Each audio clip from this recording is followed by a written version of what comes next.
Brought to you by Agilus Diagnostics.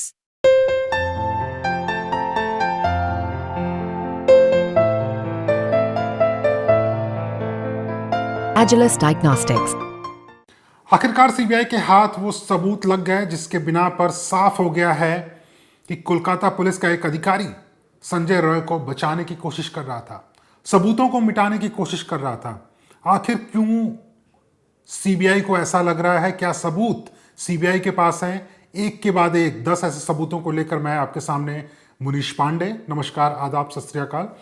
दोस्तों, आपको याद होगा इसके पहले जब हमने चर्चा की थी तो कई बार हम लोगों ने इस बात पर जोर दिया था कि कोलकाता पुलिस का कोई अधिकारी इस मामले का जो मुख्य आरोपी है संजय रॉय, उसके साथ में मिला हुआ है। संजय रॉय को बचाने की कोशिश की गई थी, संजय रॉय को गिरफ्तार करने में देरी की गई थी और सबूतों के साथ में छेड़खानी हुई थी। इस पर हमने बहुत विस्तार से चर्चा की थी। आपको याद होगा हम वो बाइक भी आपके सामने लेकर आए थे जो बाइक कोलकाता पुलिस कमिश्नर के नाम पर रजिस्टर थी और उसका इस्तेमाल कर रहा था संजय रॉय। जिस दिन ये वाकया हुआ, जिस दिन ये वारदात हुई थी, उस दिन भी संजय रॉय वही बाइक चला रहा था। और इन सब से हम इशारा एक ही चीज पर कर रहे थे कि कोलकाता पुलिस कहीं ना कहीं इस मामले को पहले तो दबाने की कोशिश की और दूसरा, कोलकाता पुलिस कुछ लोगों के साथ मिलकर इस मामले के मुख्य आरोपी को बचाने की भी कोशिश कर रही थी। अब सीबीआई के कुछ दस्तावेज हमारे पास में मौजूद हैं और उन दस्तावेजों से एक के बाद एक सीबीआई ने 10 ऐसे सबूत का जिक्र किया हुआ है उन दस्तावेजों में, जिससे ये बात साफ होती है कि कोलकाता पुलिस का कम से कम एक अधिकारी तो था जो कि संजय रॉय को बचाने की कोशिश कर रहा था और इस मामले में सबूतों को मिटाने की कोशिश कर रहा था। वो आरोपी गिरफ्तार हो चुका है, उसका नाम है अभिजीत मंडल। कोलकाता के ताला पुलिस स्टेशन, जिसकी जिम्मेदारी थी कि वो इस मामले की जांच करे, वहां का एसएचओ है। एसएचओ का मतलब कि उस पुलिस स्टेशन का मुखिया। अभिजीत मंडल के ऊपर वो जिम्मेदारी थी कि वो इस मामले की निष्पक्ष तरीके से जांच करता, जांच करने के बाद सबूत इकट्ठा करता और सबूतों के बिना पर आगे की कार्रवाई करता। लेकिन जब खुद पुलिस स्टेशन का मुखिया सीबीआई की गिरफ्त में आ चुका है, उसके ऊपर ये आरोप लग चुके हैं कि वो सबूतों को मिटाने की कोशिश कर रहा था, वो सबूतों के साथ छेड़खानी कर रहा था, वो सबूतों को सही तरीके से इकट्ठा नहीं कर रहा था। और इन सब के पीछे की वजह सिर्फ एक ही समझ में आ रही है कि संजय रॉय को बचाना था। आखिर क्यों संजय रॉय को बचाना था? दोस्तों, इस पर हम विस्तार से बात करेंगे, लेकिन एक के बाद एक मैं उन सबूतों को आपके सामने रखना चाहता हूं जो कि सीबीआई ने अपनी जांच में पाया हुआ है। सीबीआई के वो दस्तावेज मेरे पास में मौजूद हैं और उन दस्तावेजों के आधार पर जो चीजें बताऊंगा, ये आप ये मानकर चलिए कि सीबीआई अपनी जांच में क्या कुछ अभी तक पाई है और क्यों अभिजीत मंडल को गिरफ्तार किया गया है, क्योंकि वो भी कोलकाता पुलिस का एक सीनियर अधिकारी है। तो सबसे पहले जो सीबीआई ने आरोप लगाया हुआ है, अपना पहला जो आरोप है, सीबीआई का यह कहना है कि सबसे पहला फोन ताला पुलिस स्टेशन के एसएचओ अभिजीत मंडल को संदीप घोष ने किया था 10:03। तारीख थी 9 अगस्त।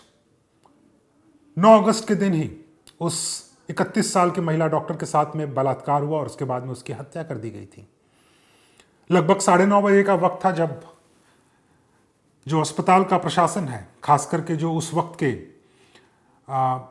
प्रिंसिपल थे आरजी कर मेडिकल कॉलेज के प्रिंसिपल को ये जानकारी मिल जाती है 9:30 बजे कि उनके कॉलेज के सेमिनार हॉल में एक डॉक्टर की हत्या हो चुकी है। और 10:03 पर संदीप घोष ने पहला फोन किया अभिजीत मंडल को, जो कि एसएचओ थे ताला पुलिस स्टेशन के। लेकिन सीबीआई का आरोप है कि फोन आने के बाद भी अभिजीत मंडल अस्पताल में पहुंचते हैं 11 बजे, यानी कि लगभग 1 घंटे के बाद। और जो पूरी दूरी है ताला पुलिस स्टेशन से और अस्पताल के बीच की, वो पूरी जो दूरी है वो ट्रैफिक के टाइम पे 7 से 8 मिनट गाड़ी से लगता है। तो जो पुलिस 10:10 तक पहुंच सकती थी अस्पताल में, वो पहुंचती है 11 बजे, यानी कि लगभग 1 घंटे के बाद में।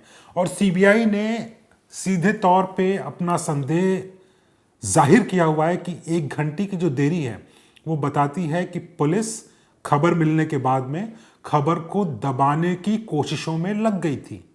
खास करके अभिजीत मंडल, क्योंकि अभिजीत मंडल से इसके पहले पूछताछ हुई, पूछताछ के बाद में कई जानकारियां सामने आई और जानकारी मिलने के बाद में सीबीआई ने गिरफ्तारी की अभिजीत मंडल की। तो जो 1 घंटे की देरी थी, सीबीआई का यह मानना है कि इस 1 घंटे की देरी की वजह सबूतों के साथ में छेड़खानी करना और कुछ ऐसे लोगों से बातचीत करना जिससे कि यह पता चल पाए या यह कि अपनी आगे की कार्रवाई को तय किया जाए। यानी संजय रॉय को बचाने की कोशिश 10:03 पर शुरू हो चुकी थी, ऐसा सीबीआई को अंदेशा है, ऐसा सीबीआई का संदेह है। सबूत नंबर 2, आपको याद होगा मित्रों, हमने पहले बात की थी कि इस मामले में एफआईआर में देरी हुई थी। कोलकाता पुलिस बार बार कह रही थी कि हमने जनरल डायरी एंट्री, जिसे जीडी डायरी भी बोलते हैं, हमने जीडी डायरी कराया हुआ था। लेकिन अब सीबीआई की जांच में इस पर खुलासा हो चुका है। डायरी एंट्री से क्या सबूत सीबीआई को हाथ लगे? तो सीबीआई का साफ तौर पे यह कहना है कि जब कोलकाता पुलिस वहां पर पहुंची तो जीडी डायरी में यह लिखा गया कि वहां पर एक अनकॉन्शियस स्टेट में एक महिला मिली है, यानी कि डॉक्टर मिली है। अब दोस्तों यहां पर फर्क आप समझिए। आपने अपनी जनरल डायरी में लिखा हुआ है 11 बजे के वक्त कि एक महिला अनकॉन्शियस स्टेट में, यानी कि उसे होश नहीं है और वो हमें इस कमरे में मिली है, जिसको लेकर हम जांच कर रहे हैं। एफआईआर नहीं हुई है, ये जनरल डायरी एंट्री है, ये कराना पुलिस की जिम्मेदारी होती है किसी भी क्राइम सीन पर पहुंचे तो। लेकिन सीबीआई ने जब जांच की तो इसमें पता चला कि पुलिस को तो पहले से ही पता था कि वो मर चुकी है, क्योंकि अस्पताल में जब ये जानकारी संदीप घोष को मिली थी तो डॉक्टर्स का एक पैनल आया और डॉक्टर्स के पैनल ने सबसे पहले यही जांच की कि क्या जो पीड़िता है, जो डॉक्टर थे 31 साल की, वो जिंदा है या मर चुकी है। डॉक्टरों ने अपनी रिपोर्ट में साफ कर दिया था कि वो मर चुकी है। ये जानने के बावजूद भी अभिजीत मंडल, जो कि वहाँ के पुलिस स्टेशन का ऑफिसर इंचार्ज था, जो कि एसएचओ था, जिसके ऊपर जिम्मेदारी थी जांच करने की, उस अभिजीत मंडल ने अपनी जनरल डायरी एंट्री में मृत न लिख करके ये लिखा कि बेहोश हालत में एक महिला मिली है। आखिर क्यों अभिजीत मंडल ने इस तथ्य को छुपाया? इस तथ्य का खुलासा अगर होता तो उसी समय एफआईआर दर्ज होती और उसी समय पोस्टमार्टम होती और हो सकता है कि शुरुआती जांच में ही बहुत सारी चीजें सामने आ जाती। लेकिन कई घंटे की देरी की गई और जनरल डायरी एंट्री सिर्फ अपने आप को बचाने की एक कवायद थी पुलिस की, ऐसा सीबीआई का मानना है और ये सीबीआई के पास में एक बड़ा सबूत है। तीसरा बड़ा सबूत है सीबीआई के पास में एफआईआर की देरी को लेकर। सीबीआई का ये कहना है और सीबीआई के जो दस्तावेज हमारे पास में है उसमें साफ तौर पे ये लिखा हुआ है कि अभिजीत मंडल को कॉलेज प्रशासन की तरफ से बोला गया कि आप एफआईआर दर्ज करिए। वो एक एसएचओ थे अभिजीत मंडल को इस तरह के मामलों में पता था कि आखिरकार एफआईआर कब दर्ज करनी है और एफआईआर दर्ज करना क्यों जरूरी है। लेकिन इसके बाद भी एफआईआर में देरी की गई, एफआईआर दर्ज नहीं की गई। जब परिवार वाले बोल रहे थे तब भी एफआईआर दर्ज नहीं की गई। इसको लेके आगे भी सबूत सीबीआई को मिले, उस पर हम बाद में चर्चा करेंगे। लेकिन तीसरा बड़ा सबूत है एफआईआर तुरंत दर्ज न कराना। चौथा और सबसे अहम जो सबूत हो जाता है वो है क्राइम सीन को लेकर।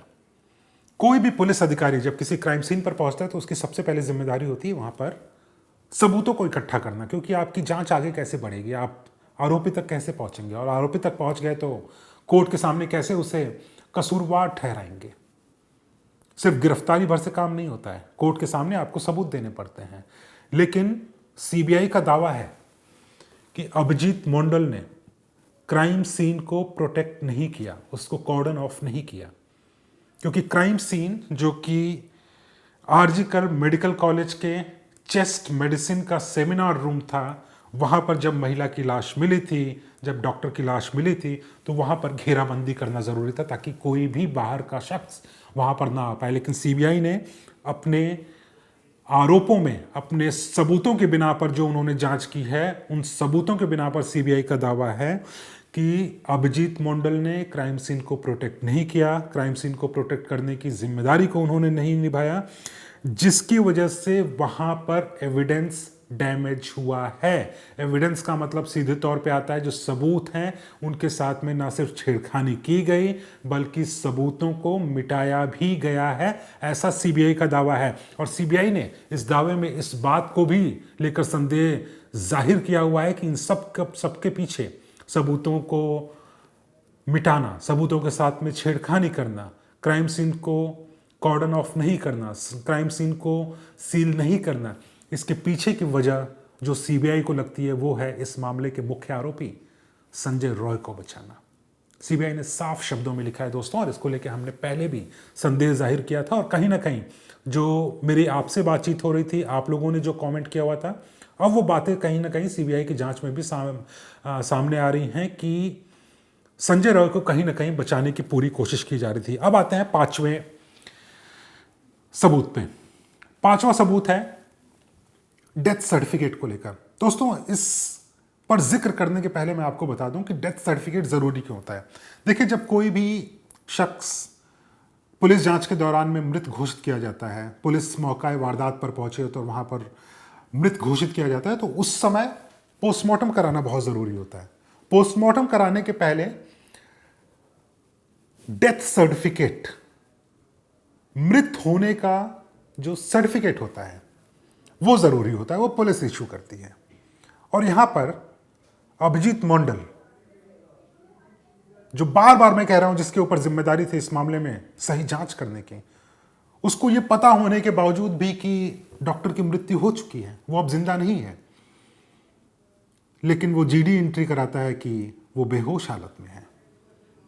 और यहीं से सीबीआई ने एक और सबूत निकाला। वो सबूत था अभिजीत मंडल ने डेथ सर्टिफिकेट इशू नहीं कराया, ना तो उसे बनवाने की कोशिश की। और वो डेथ सर्टिफिकेट इशू ना होने की वजह से दोस्तों पोस्टमार्टम में देरी हो रही थी।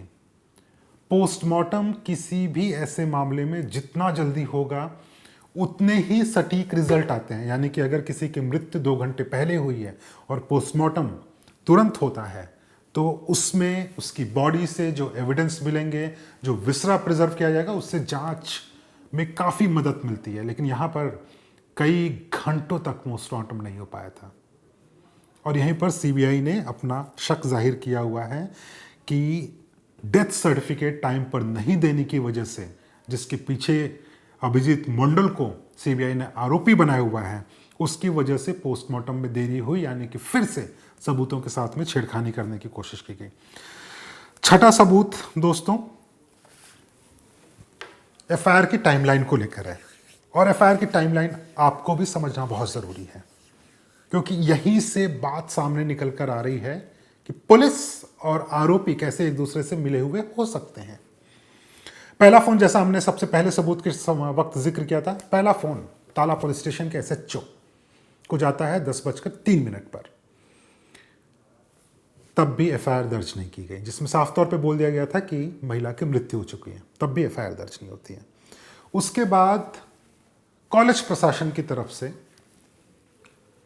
2:55 दोपहर, यानी कि लगभग 3 घंटे के बाद, 3 से 4 घंटे के बाद में एक रिटन कंप्लेंट दी जाती है कॉलेज प्रशासन की तरफ से।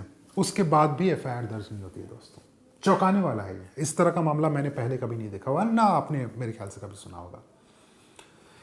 तीसरा, लड़की के खुद के परिवार वालों ने शाम के 7:30 बजे, खास करके मृत डॉक्टर के पिता ने पुलिस से गुजारिश की कि आप एफआईआर दर्ज कर लीजिए इस मामले में, मेरी बेटी की मृत्यु हो चुकी है, एफआईआर दर्ज करके आप जांच शुरू कर दीजिए। लेकिन मजाल है कि पुलिस किसी की भी बात को सुनती। 7:30 बजे पिता के रिटन कंप्लेंट के बावजूद भी, यानी कि लिखित में शिकायत करने के बावजूद भी, अभिजीत मंडल जो खुद वहां पर पुलिस अधिकारी था, जो खुद इस मामले की जांच कर रहा था, उसने एफआईआर दर्ज नहीं किया। और एफआईआर फाइनली दर्ज हुआ कितने बजे? 11:30 बजे, लगभग 14 घंटे के बाद। यानी कि मौत हुई थी, मौत की जानकारी मिलती है लगभग सुबह 10 बजे और एफआईआर दर्ज होती है 11:30 बजे के बाद में। 14 घंटे की देरी। और सीबीआई का ये कहना है कि ये 14 घंटे की देरी जानबूझकर की गई देरी है। और ये सीबीआई को लगता है कि उनके पास एक अहम सबूत है, एक बड़ा सबूत है, जिसके बिना पर अभिजीत मोंडल के खिलाफ कार्रवाई की जा सकती है। सातवां जो सबूत सीबीआई ने इकट्ठा किया हुआ है वो सबूतों के साथ में छेड़खानी, सबूतों के साथ में छेड़खानी करने के सबूत सीबीआई के हाथ में लगे हैं। और सीबीआई का ये कहना है कि हाल ही में जब सरकार ने एक नया नियम लेकर आई, पहले आईपीसी के तहत मामलों की जांच होती थी, अब होती है बीएनएस, भारतीय न्याय संहिता के तहत। और भारतीय न्याय संहिता में साफ तौर पे लिखा हुआ है कि किसी भी मर्डर के मामले में, रेप के मामले में या इस तरह के संवेदनशील मामले में सबूतों को इकट्ठा करना और सबूतों को सील करना सब कुछ वीडियोग्राफ होना चाहिए ताकि सबूतों के साथ में छेड़खानी ना हो पाए। लेकिन यहाँ पर अभिजीत मोंडल ने सही तरीके से वीडियोग्राफी नहीं कराई, न तो सही तरीके से सैंपल्स को कलेक्ट किया। दोस्तों, इस पर हमने पहले भी चर्चा की हुई है कि सबूत क्यों महत्वपूर्ण होते हैं, खास करके रेप और मर्डर केस में। एक तो सबूत कई प्रकार के हैं, जैसा मैंने पहले भी जिक्र किया हुआ है, आपके नाखून से लेकर तो आपके बाल के छोटे से टुकड़े, आपका सलाइवा, आपके शरीर से निकला हुआ पसीना, मृत जो शख्स है, जो इस मामले में पीड़ित है, उस पीड़ित के शरीर पर कौन से कपड़े थे, उसके शरीर से क्या फ्लूइड निकला है, नहीं निकला है, वहाँ पर जो आरोपी है उसका कोई सामान, जो मृत है उसका कोई सामान, सब कुछ सबूत होते हैं। लेकिन सीबीआई का ये कहना है कि क्राइम सीन का सही तरीके से वीडियोग्राफी नहीं किया गया, सबूतों को सही तरीके से सील नहीं किया गया। सील करने की भी बड़ी अपनी तरह एक दिलचस्प कहानी होती है, यानी कि अगर ये फ़ोन किसी क्राइम सीन पर मिला हुआ है तो इसे सील करने के पहले आपको इसे इस तरीके से उठाना होगा ताकि आपके उंगलियों के निशान ना रहें। दूसरे किसी के अगर उंगलियों के निशान है तो उसको प्रिजर्व करना है, फिर एक प्लास्टिक का बैग होता है उसमें डालना है। दो वहाँ पर विटनेस होते हैं, वो विटनेस लिखते हैं वहाँ पर कि मेरे सामने इन सबूतों को इस एविडेंस बैग में डाला गया है, एक पर्ची बनती है और फिर वो फोरेंसिक लैब में जाती है। लेकिन अभिजीत मोंडल, जिसको ये अच्छे तरीके से पता था कि किस तरह से सबूतों को जमा करना है, किस तरह से सबूतों को प्रिजर्व करके रखना है, उसके बावजूद भी उसने ना तो सही तरीके से सील किया, उसके अलावा ना तो सही तरीके से वीडियोग्राफी कराई, जो कि अब भारतीय न्याय संहिता के तहत एक कानून बन चुका है, एक नियम बन चुका है जिसे पुलिस को फॉलो करना था। उसी में सीबीआई का ये भी कहना है कि जो बायोलॉजिकल सैंपल्स थे, बायोलॉजिकल सैंपल जिसका हमने पहले भी जिक्र किया हुआ है, आपके शरीर का पसीना, आपके शरीर के बाल के टुकड़े, आपके सर के बाल के टुकड़े, आपके प्राइवेट पार्ट्स से अगर कोई डिस्चार्ज हुआ है, वहाँ से कोई फ्लूइड निकला हुआ है, हर एक चीज़ जो कि आपके या जो आरोपी या मृतका के शरीर से जुड़ा हुआ है वो बायोलॉजिकल सबूत होता है। लेकिन इन सबूतों को भी सही तरीके से अभिजीत मोंडल यानी कि कोलकाता पुलिस के उस अधिकारी ने प्रिजर्व नहीं किया और सीबीआई को ये लगता है कि जानबूझकर ऐसा किया गया ताकि इस मामले में आरोपी को बचाया जाए। और किस आरोपी को बचाया जाए? संजय रॉय। बार बार ये नाम ले रहा हूं मैं, संजय रॉय, क्योंकि जहां तक हमारी जानकारी है और जहां तक मेरे सूत्रों से बातचीत करके जो जानकारी मैंने इकट्ठा की है, एक बात तो साफ है कि इस मामले में बलात्कारी और हत्यारा कम से कम संजय रॉय तो जरूर है। उसके अलावा और कोई आरोपी है कि नहीं है, इस पर तो सीबीआई जांच कर रही है। अगर कुछ पता चलेगा मैं आपके सामने वो बात लेकर आऊंगा। लेकिन इतना मैं दावे के साथ कह सकता हूं कि संजय रॉय की जो गिरफ्तारी है वो बिल्कुल सही है। सीबीआई ने सही तरीके से सबूतों के आधार पर संजय रॉय की गिरफ्तारी की है, लेकिन कोलकाता पुलिस संजय रॉय को बचाने की कोशिश कर रही थी और इसी के लिए सबूतों के साथ में छेड़खानी की गई, वीडियोग्राफी नहीं कराई गई, बायोलॉजिकल एविडेंस जो थे, बायोलॉजिकल सबूत जो थे, उनके साथ में छेड़खानी की गई, उनको सही तरीके से सील नहीं किया गया, उनको सही तरीके से प्रिजर्व नहीं किया गया। खैर, आगे बढ़ते हैं। आठवां सबूत है मृतिका के बॉडी को, यानी कि 31 साल की वो डॉक्टर जिसके साथ में बलात्कार और हत्या जैसा घिनौना अपराध हो चुका था, बर्बरता से उसके साथ में बलात्कार हो चुका था, उसकी बॉडी को जल्द से जल्द क्रीमेट कराने की कोशिश करना। और सीबीआई ने जब जांच की तो पता चला कि जो परिवार है, मृतका का जो परिवार है, 31 साल की डॉक्टर का जो परिवार है, वो बार बार पुलिस से गुजारिश कर रहा था कि एक सेकंड ऑटोप्सी करानी है, क्योंकि पहले पोस्टमार्टम पे उनको भरोसा नहीं हो रहा था। उनको लग रहा था कि सही तरीके से पोस्टमार्टम नहीं हुआ है। और सीबीआई की जांच में भी आया हुआ है कि पोस्टमार्टम में बहुत सारी खामियां हैं। पोस्टमार्टम के वक्त जो सैंपल्स कलेक्ट करके सीएफएसएल में भेजने थे, प्रिजर्व करके, विसरा जिसे बोलते हैं, विसरा सैंपल्स, उन्हें सही तरीके से प्रिजर्व नहीं किया गया था। और परिवार को यह आशंका थी, इसीलिए परिवार ने पुलिस से गुजारिश की कि एक सेकंड ऑटोप्सी आप करवा लीजिए। लेकिन पुलिस वालों ने घर वालों पर दबाव बनाया और इतनी जल्दबाजी की, इतनी कोशिश की कि परिवार के मना करने के बावजूद, जो मृतका के आसपास के लोग थे उनके मना करने के बावजूद, उन्होंने बॉडी को जल्दी क्रीमेट करा दिया। सीबीआई का साफ तौर पे ये संदेह है, ये आरोप है, और उनको ऐसा लगता है सीबीआई के अधिकारियों को कि इतनी जल्दी क्या थी कि बॉडी को क्रीमेट कराना है। क्या पुलिस को डर था कि अगर कहीं सेकंड ऑटोप्सी हो गया तो उनकी चोरी पकड़ी जाएगी, कोई और शक के घेरे में आ जाएगा, कोई और पकड़ में आ जाएगा? कुछ तो जरूर है दोस्तों इसके पीछे, और इसी के लिए अभिजीत मंडल ने पूरी कोशिश करके बॉडी को जल्द से जल्द क्रीमेट करा दिया। 9वां सबूत है संजय रॉय को लेकर दोस्तों, और ये दिलचस्प हो जाता है अपने आप में। ये दिलचस्प इसके लिए होता है क्योंकि संजय रॉय का नाम पुलिस को 10 तारीख को पता चल चुका था। 9 तारीख को घटना होती है, उसके कुछ घंटे बाद सीसीटीवी से समझ में आ जाता है कि अस्पताल के सेमिनार हॉल में गया कौन कौन था। शुरुआत में उन डॉक्टर से पूछताछ होती है। डॉक्टरों ने अपने जवाब में सीधे तौर पे बोल दिया कि हम थे मृतका के साथ में रात के 12 बजे तक, लेकिन उसके बाद वो सोने चली गई, जिसके बाद हमने कोई उससे बातचीत नहीं की। और उसके बाद एक ही शख्स वहां पर जाते हुए दिखता है, वो है संजय रॉय। तो सीधे तौर पे सीबीआई को सबसे पहला पर्सन ऑफ इंटरेस्ट, वो शख्स जो कि इस घिनौने वारदात को अंजाम दिया हो सकता है, वो था संजय रॉय।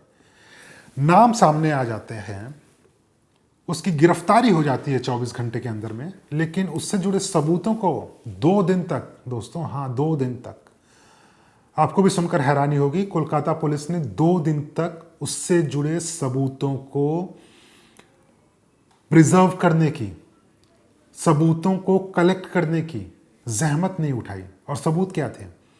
वारदात के वक्त जिन कपड़ों को संजय रॉय ने पहना हुआ था, क्योंकि अगर घटना के कुछ ही घंटे बाद अगर सीबीआई को यह मामला रहता तो सीबीआई तो अपनी तरह से कार्रवाई करती, लेकिन जब मामला कोलकाता पुलिस के पास था तो कोलकाता पुलिस को यह जरूर से पता था कि सबूत कितने महत्वपूर्ण हैं, खास करके संजय रॉय से जुड़े हुए सबूत। और दोस्तों, इस तरह के मामलों में, जैसा हमने फोरेंसिक टेस्ट को लेकर बात किया हुआ था, फोरेंसिक टेस्टिंग के दौरान वो कपड़े जो कि संजय रॉय ने वारदात के वक्त पहने हुए थे, उसके शरीर का एक एक कपड़ा, अंडरगारमेंट्स से लेकर, तो उसने जो शर्ट पहना हुआ था, जो पैंट पहनी थी, जो चप्पल पहना हुआ था, सब कुछ बहुत ज़्यादा महत्वपूर्ण होता है, क्योंकि उन कपड़ों पे भी डीएनए ट्रेसेस मिलते हैं।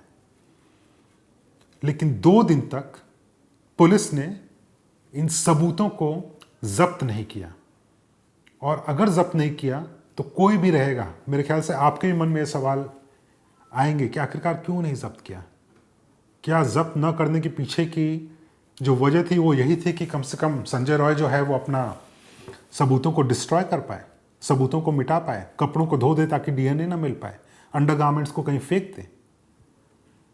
उस मृतका के शरीर से अगर कोई डीएनए संजय रॉय के शरीर पर ट्रांसफर हुआ है तो उसे मिटाने में वो कामयाब हो जाए। मृतका का कोई ऐसा सामान या उसके कोई कपड़े के ऐसे सबूत जो कि संजय रॉय के पास हो सकते हैं, क्या उसे मिटाने में वो कामयाब हो जाए? कई तरह के सवाल हैं, और इन्हीं सवालों के जवाब के लिए सीबीआई ने अब अभिजीत मंडल को गिरफ्तार कर लिया है। 10वां और अहम सबूत हो जाता है इस मामले में, अभिजीत मंडल ने आखिरकार क्यों किया ऐसा।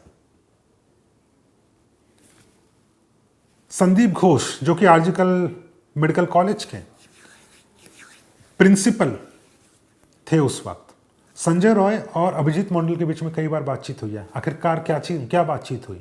क्योंकि इधर जो संजय रॉय है वो तो पुलिस की गिरफ्त में आ चुका था, लेकिन उसको बचाने की भी कोशिश की जा रही थी। संदीप घोष जो है वो बचने की कोशिश कर रहा था। उसको जब पता चला तो उसने परिवार वालों को पहले बता दिया।